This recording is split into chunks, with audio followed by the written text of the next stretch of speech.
Olá, queridos, Maranata para vocês. Estamos de volta com o nosso novo tema.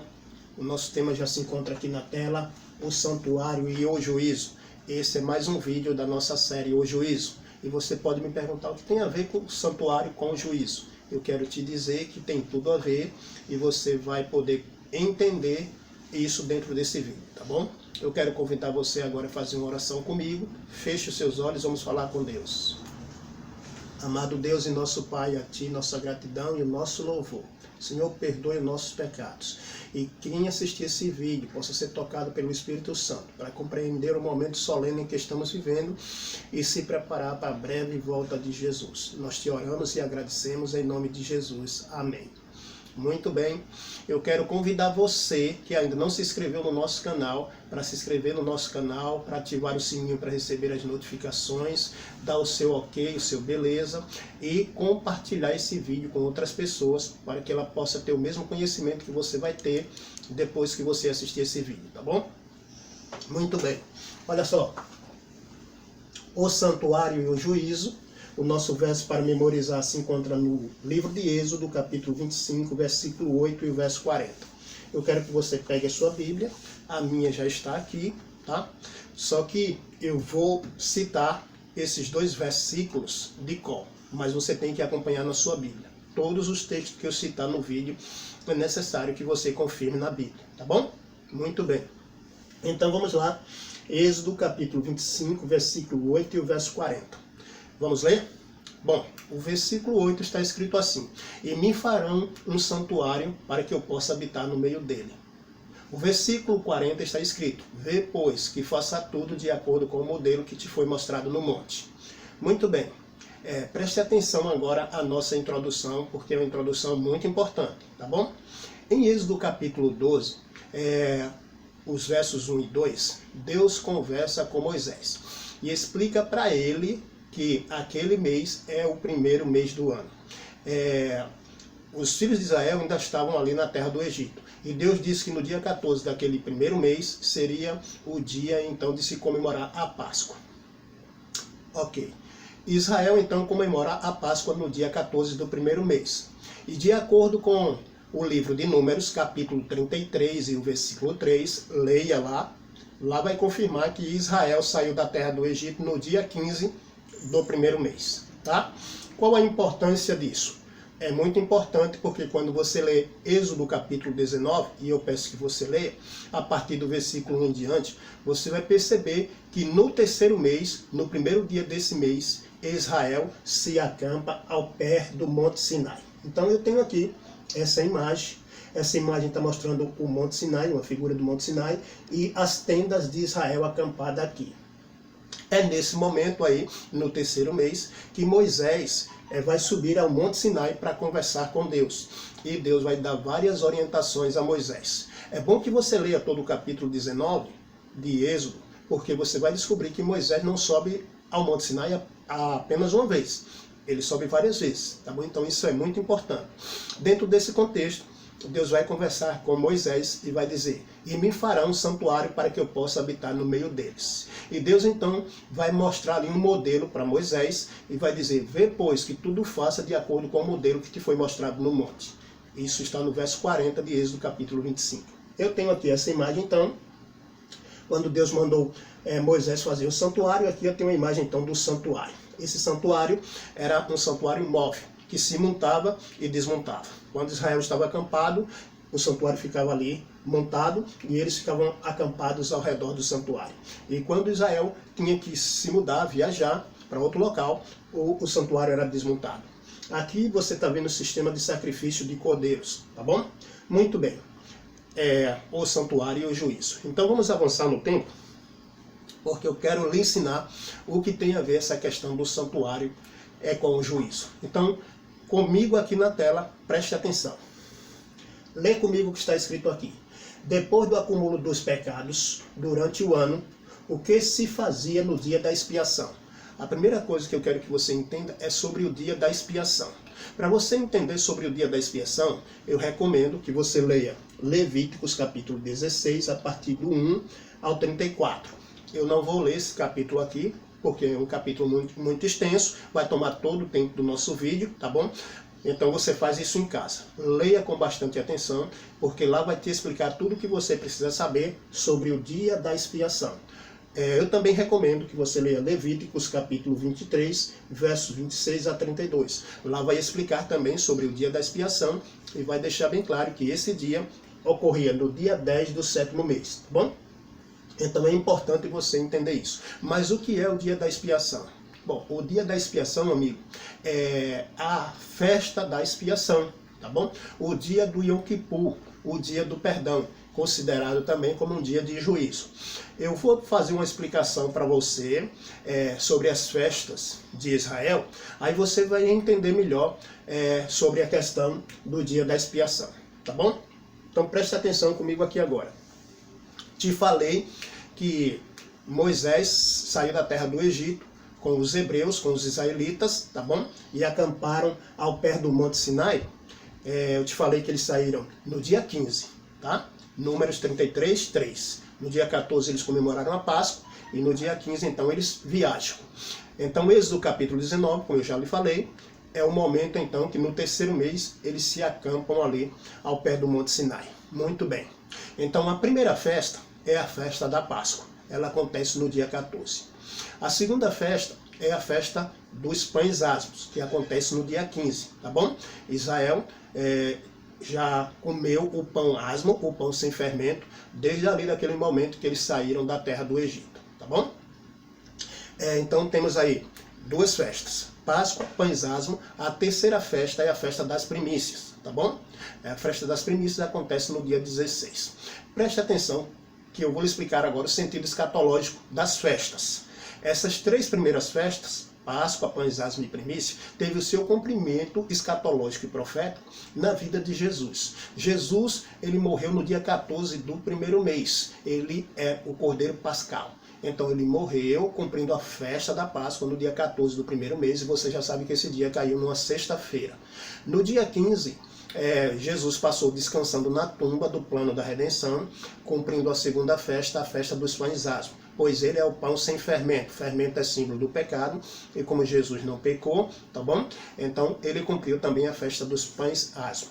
Jesus cumpriu também a festa das primícias, ressuscitando no domingo, no dia 16, como as primícias dos que dormem. Essas são as 3 primeiras festas, cumpridas no seu sentido escatológico profético na vida de Jesus, tá bom? A próxima festa será então a festa do Pentecostes, tá? Então perceba que aqui Israel está acampado ao pé do Monte Sinai, e eles se acampam aí no 3º mês. O 3º mês do calendário bíblico, chamado mês de Sivan. A festa do Pentecostes acontece entre o dia 6, tá bom? E o dia 8, aproximadamente aí, tá? Dia 6. Então o que acontece? Dia 6 de Sivan. Então esse é o 3º mês do calendário bíblico. Corresponde ao nosso calendário maio, junho. É claro que as outras 3 festas, Páscoa, pães asmos e primícia, acontecem então dentro do período do 1º mês, tá bom? Há um espaço de tempo entre as festas do 1º mês, que são chamadas festas de primavera, do 1º e até o 3º mês, são chamadas festas de primaveras, e as 3 últimas festas, as festas do outono, que são as trombetas, a festa da expiação e a festa dos tabernáculos. No caso, a festa do Pentecoste, o seu sentido escatológico profético, eu vou explicar para você a partir de agora. Bom, Israel está ali no Monte Sinai, e ali Deus desce, no 3º mês, ali sobre o monte. Ali é uma simbologia ali do Pentecostes, mas o seu sentido escatológico e profético se cumpre no livro de Atos, capítulo 2, quando os discípulos estão todos reunidos no mesmo lugar. Então vem do céu um som como um vento impetuoso e desce sobre eles. Ali eles recebem o batismo do Espírito Santo. A palavra Pentecostes significa 50 dias. Então, dentro da festa do Pentecostes, Jesus, que ressuscitou naquele domingo, cumprindo a festa das primícias, a partir dali começou a se contar 50 dias, tá bom? Jesus só passou 40 dias aqui na terra. e subiu para o céu. Durante o espaço de 10 dias, os discípulos estavam todos reunidos no mesmo lugar, ali no templo, buscando a Deus e esperando o cumprimento da promessa. Jesus foi entronizado lá no céu, tá bom? Depois de ter passado 33 anos aqui na terra, e então, fechando os 50 dias, ele enviou o Consolador como cumprimento da promessa. Então, os discípulos que estavam ali reunidos no mesmo lugar, receberam o batismo do Espírito Santo ali no Pentecoste, 50 dias depois aí da ressurreição de Jesus, tá bom? Então esse é o sentido escatológico profético da festa do Pentecostes. A próxima festa, tá bom? Que são as festas de outono, vai ser a festa das trombetas. A festa das trombetas, as trombetas se cumpriu na vida de Guilherme Miller, o seu sentido escatológico profético teve cumprimento na vida de Guilherme Miller. Guilherme Miller foi levantado por Deus para pregar, tá bom? Para pregar. Só que Guilherme Miller, ele interpretou a profecia de Daniel 8,14 até 2.300 tardes e manhã e o santuário seria purificado. Ele entendeu que essa purificação seria a vinda de Cristo à terra, porque a terra seria o santuário que ia ser purificado. Ele interpretou e entendeu que essa data aí, dessa profecia, começava então no ano 457 e terminaria então em 22 de outubro de 1844. Ele entendeu que esse seria o ano da vinda de Jesus e ele começou a tocar trombeta, começou a pregar sobre a volta de Jesus para essa data. Jesus não veio nessa data. Mas por que Jesus não veio nessa data? Porque de acordo com Daniel, capítulo 7, versículo 9 e 10, fala do ancião de dias que se assenta no trono e se abrem os livros. É o momento do juízo investigativo. Esse é o sentido escatológico da festa da expiação, tá bom? O versículo 13 de Daniel 7 fala que Daniel continuou olhando e viu um semelhante ao Filho do Homem vindo sobre as nuvens do céu e que se dirige ao ancião de dias. Pois bem, esse dirigir-se ao ancião de dias é dirigir-se ao ancião de dias, Deus o Pai, no céu, não a vinda de Cristo à terra. Guilherme Miller, sem saber, estava pregando, tocando trombeta, anunciando. Ele pensava que era a volta de Jesus, mas não era. Era a entrada de Jesus no lugar santíssimo do santuário para começar o dia antitípico da expiação. Entendeu? O dia antitípico da expiação. No ritual do santuário do Antigo Testamento, esse dia acontecia uma vez no ano. E era um dia de juízo, um dia de santa convocação. Se os filhos de Israel, se as suas vidas não tivessem harmonia com Deus, nesse período, eles eram eliminados do meio do povo de Deus. Então isso era um dia de juízo. Também é considerado o dia do Yom Kippur, o dia do perdão. Amém? Esse é o sentido escatológico da festa da expiação, do dia da expiação. Então ele toca a trombeta, essa profecia se cumpre aí na vida de Guilherme Miller, e anunciando a volta de Jesus, mas não era a volta de Jesus. Era o início do ministério de Jesus no lugar santíssimo do santuário, que realmente se cumpriu em 22 de outubro de 1844. Tá bom, meu amigo? Então, eu estou explicando para que você possa entender o sentido escatológico das festas e o que tem a ver as festas com o santuário, que tem a ver a questão do juízo com o santuário, tá bom? Vamos avançar um pouco mais, porque nós temos algumas coisas, alguns detalhes importantes para esclarecer para você. Então preste atenção, porque nós vamos avançar e eu quero que você entenda tudo em sua ordem direitinho. Esse vídeo é muito importante. Comigo aqui na tela, leia comigo. O tabernáculo construído por Moisés foi substituído pelo templo de Salomão. Ou seja, Deus conversou com Davi, Davi queria construir a casa de Deus, um santuário. Deus disse a Davi que não, mas o seu filho Salomão reconstruiria o templo. Esse templo de Salomão, então, substituiu esse santuário móvel. Tá bom? Avançando aqui comigo na tela, preste atenção, que eu vou explicar para você alguma coisa mais a respeito dessa questão. Olha só, comigo aqui. Em 586 a.C., este templo foi então destruído por Nabucodonosor, rei da Babilônia. O templo de Salomão, que havia substituído o santuário móvel, né, foi destruído por Nabucodonosor. Nabucodonosor invadiu Jerusalém 3 vezes, tá bom? A primeira dela foi no ano 605, onde levou Daniel e seus companheiros cativos para a Babilônia, tá? No ano 597, ele também fez uma segunda invasão. E no ano 586 foi a terceira invasão, o ano em que ele destruiu completamente o templo de Jerusalém. Tá bom? Então Nabucodonosor cumpriu essa profecia da destruição do templo que havia sido substituído, aí o templo de Salomão, por o santuário móvel. Agora vamos avançar um pouquinho mais para você continuar entendendo o contexto desse assunto. Leia comigo. Posteriormente, sobre a liderança de Zorobabel, Esdra e Neemias, foi construído então um outro templo, o templo de Zorobabel. Deus já havia dito que o cativeiro do seu povo seria de 70 anos. E que quando eles retornassem ali da Babilônia, eles reconstruiriam o templo. Ok.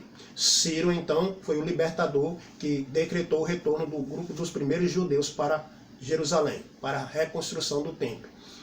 Esse templo aí foi reconstruído no período, então, de Zorobabel, Esdra e Neemias. Ele ficou conhecido, então, como o templo de Zorobabel. Tá? Ok. Esse segundo templo, a sua glória, não tinha comparação com a glória do primeiro templo. A glória do primeiro templo, o templo de Salomão, era um templo glorioso, muita riqueza, muita beleza. Já o segundo templo era muito inferior com relação a esse detalhe.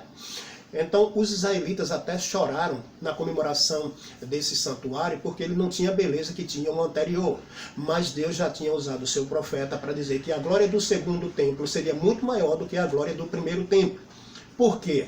Porque o segundo templo receberia a presença do Messias, o Salvador do mundo.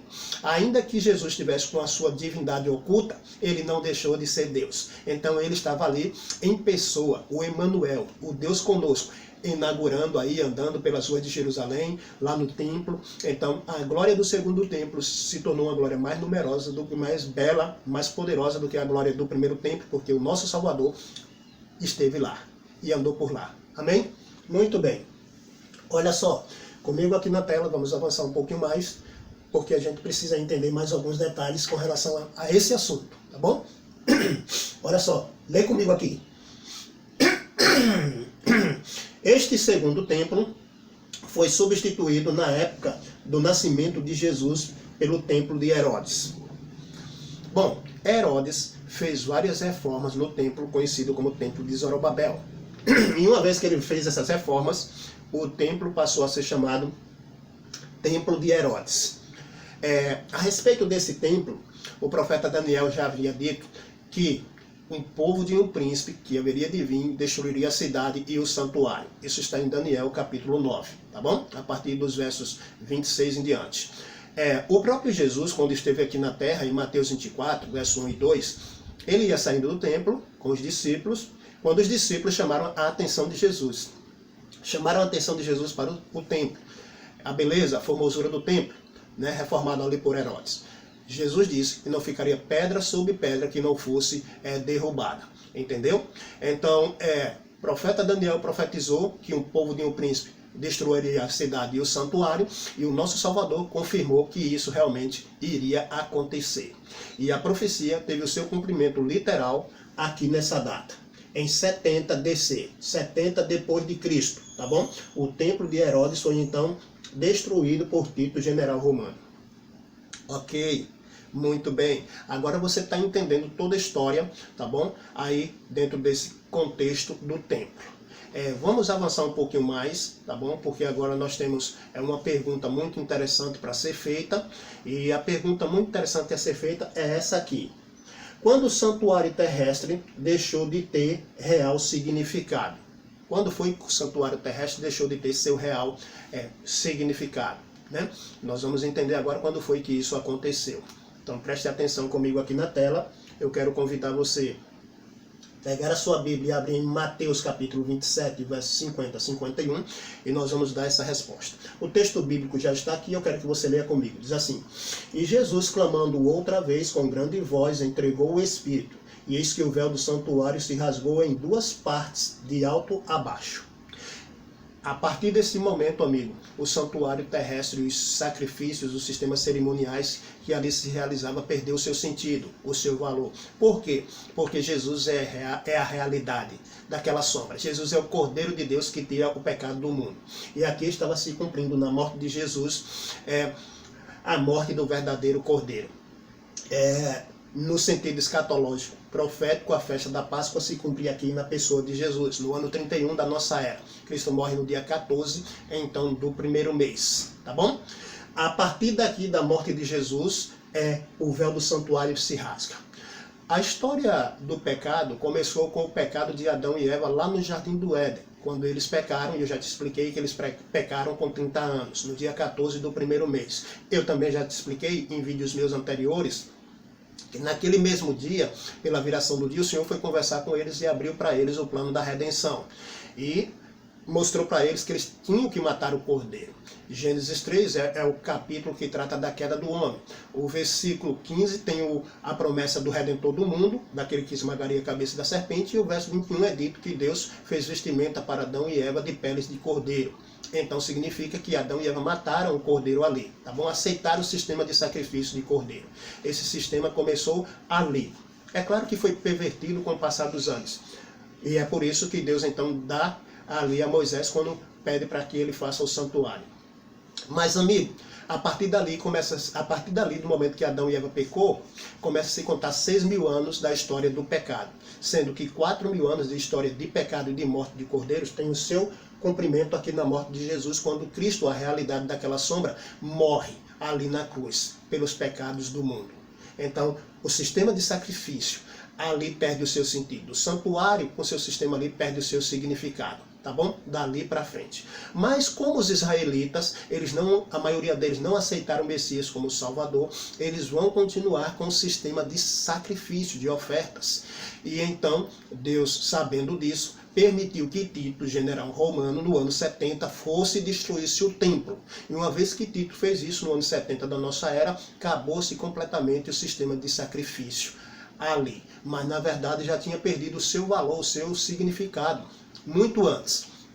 Jesus morreu no ano 31 da nossa era, no dia 14 do primeiro mês, passou 40 dias aqui na terra, tá bom? Depois da sua ressurreição, cumpriu a festa da Páscoa, pães asmos e primícias, tá bom? E então ele sobe para o céu 40 dias depois da sua ressurreição.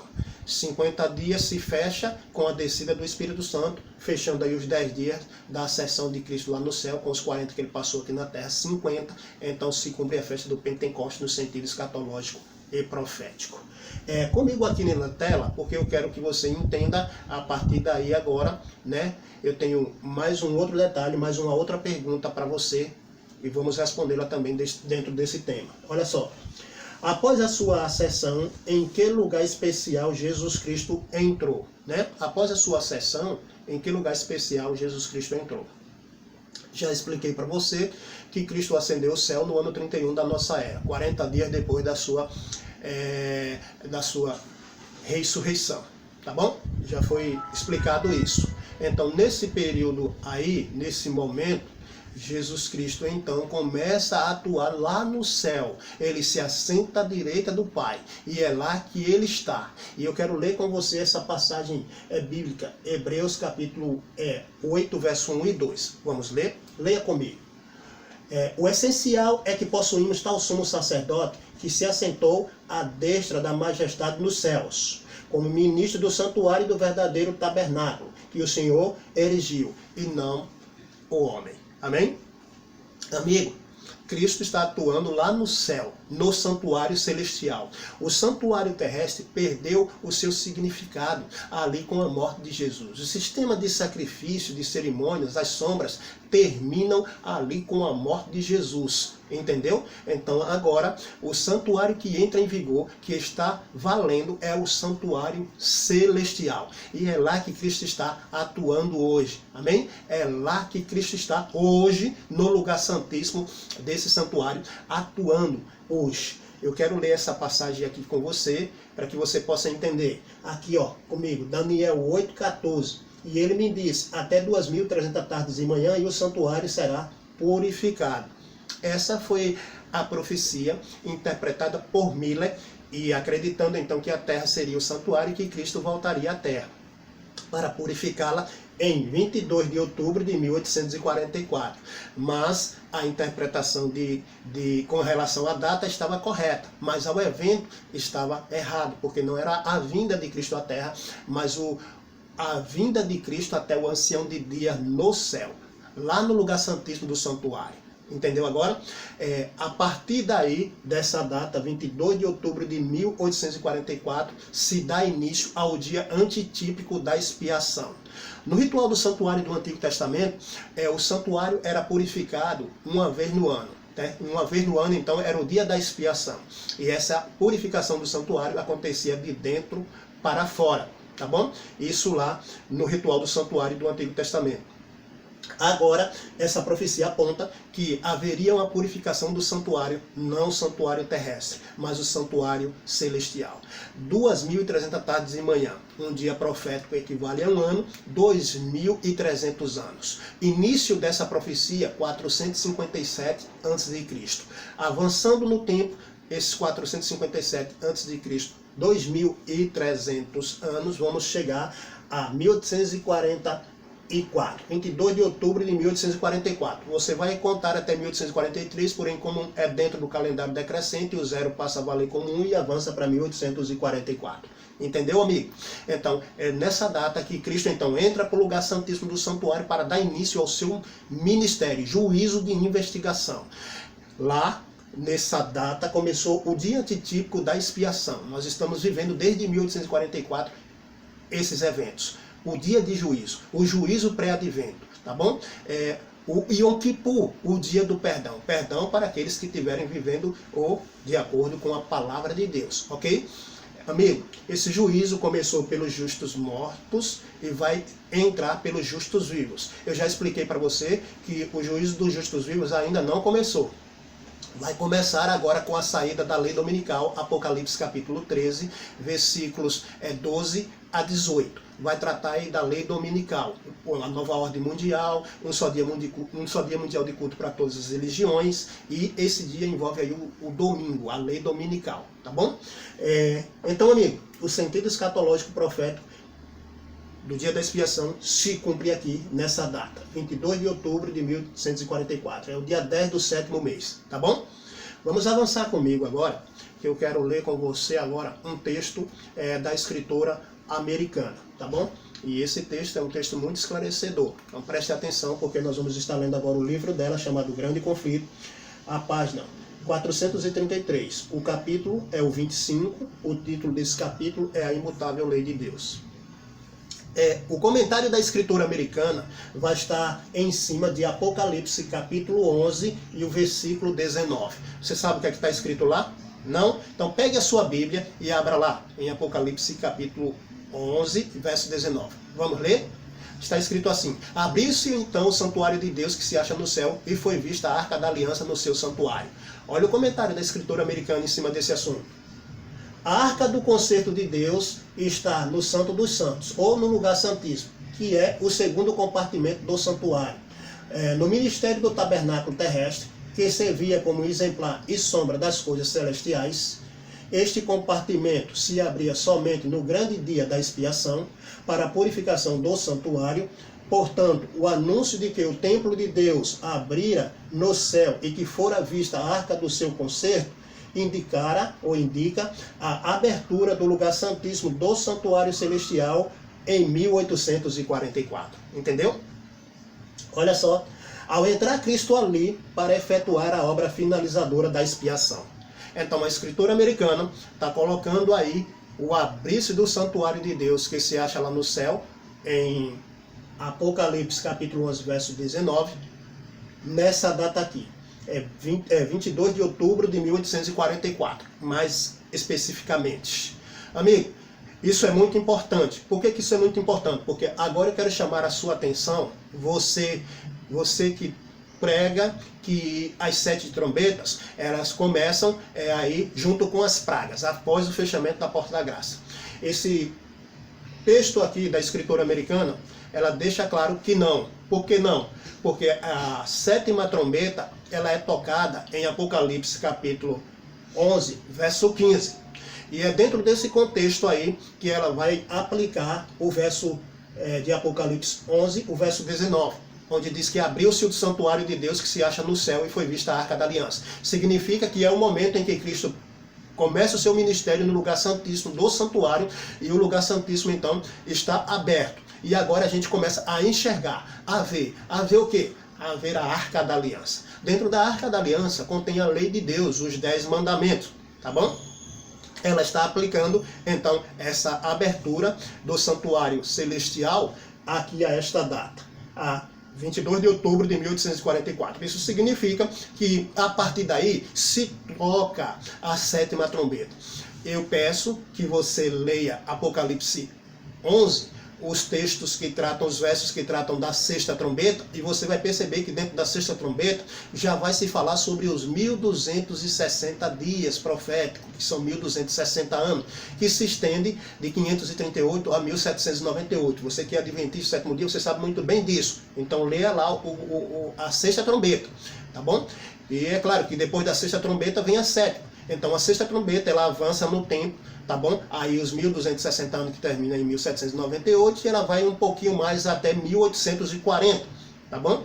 Então, de acordo com a escritora americana, a partir dessa data de 1844, nós entramos no período da 7ª trombeta, tá bom?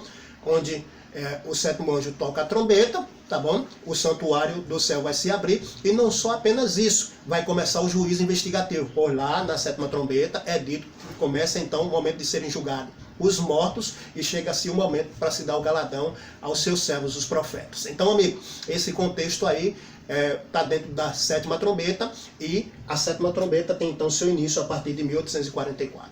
Outro detalhe muito interessante que eu tenho para você quero chamar a sua atenção, você que guarda o domingo e que prega que o domingo é o dia do Senhor. Apocalipse, capítulo 11, verso 19, quando diz que o santuário de Deus se abriu no céu e foi vista a Arca da Aliança, eu quero te dizer que a Arca da Aliança está no lugar santíssimo do santuário, ok? E lá, dentro da Arca da Aliança, tem os 10 mandamentos, né? Tem o porção do maná, a vara de Arão e os 10 mandamentos. Eu quero te dizer que esses 10 mandamentos, quando Jesus Cristo terminar a obra de juízo de investigação, ele vai assumir a sua posição de supremo juiz, e ele virá para buscar o seu povo. E nesse período, a lei de Deus será estampada no céu. E por incrível que pareça, o 4º mandamento, o sábado, o 7º dia, estará lá no decálogo. E nesse período, você que está ensinando que o domingo é o dia do Senhor, vai se decepcionar. Vai entender que você estará perdido, porque ensinou algo contrário à palavra de Deus. Entendeu, amigo? Então acorda para a vida, estuda a Bíblia, vai estudar sobre a lei de Deus, sobre os 10 mandamentos, e vai descobrir que o 7º dia continua sendo o sábado. Esse é o dia do Senhor. O ponto da controvérsia agora no desfecho final, entre o selo de Deus e o selo da besta, será sábado versus domingo. E então, tudo vai ser esclarecido quando a lei de Deus for estampada no céu. Só que aí vai ser tarde demais para aqueles que receberam o selo da besta. Estou chamando a sua atenção para que você reconsidere, estude mais a Bíblia sobre essa questão. E quando então se cumprir Apocalipse capítulo 13, do 12 ao 18, vai chamar a sua atenção de uma forma bem clara, que será trabalhada a questão do domingo no lugar do sábado. Então você deve se posicionar já a partir de agora. Tá bom? Comigo, então, aqui na tela, irmão, eu quero avançar um pouquinho mais com você, tá bom? Para a gente fechar agora esse assunto, mas eu quero chamar a sua atenção, se você gostou desse vídeo, participe, se inscrevendo no nosso canal, você que ainda não é inscrito, dando o seu like, ativando o sininho para receber as notificações, compartilhando o vídeo e fazendo a sua doação para nos ajudar no nosso canal. Amigos, estamos vivendo nos últimos dias da história desse mundo.